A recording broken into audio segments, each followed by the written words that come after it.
அதிமுக சார்பில் டிநகர் சட்டமன்ற தொகுதியில் போட்டியிடக்கூடிய திரு சத்யா நம்மிடம் இருக்கிறார். அவரிடம் சில கேள்விகளை முன்வைக்கலாம்.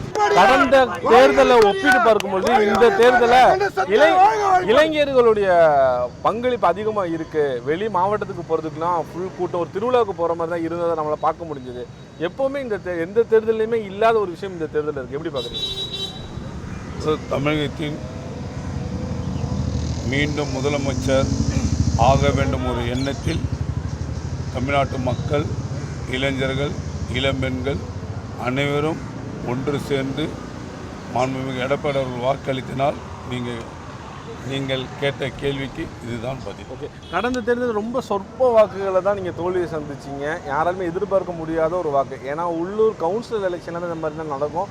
உங்களுக்கு ஒரு சட்டமன்ற தேர்தல் நடந்திருக்கு. இந்த தேர்தலுக்கு மக்களுக்கு சொல்லக்கூடிய ஒரு விஷயம் என்ன சொல்லுவீங்க?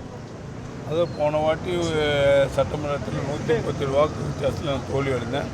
அது ஹைவேல போகும்போது ஒரு திடீர்னு ஆக்சிடென்ட் ஆன மாதிரி தான் என்னுடைய கருத்து.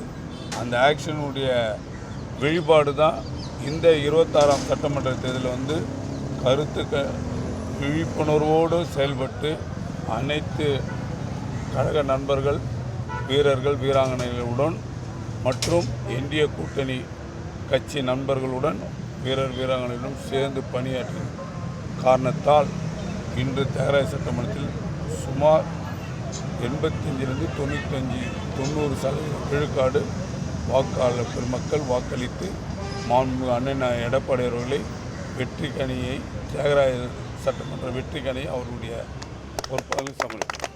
திமுக அதிமுகவை தாண்டி இந்த தேர்தலில் தாவேகா புதுசாக வந்திருக்கிறாங்க. உங்களுக்கு என்ன மாதிரியான ஒரு டஃப்பாக இருந்ததுன்னு நினைக்கிறீங்க? எங்களை பொறுத்த வரைக்கும்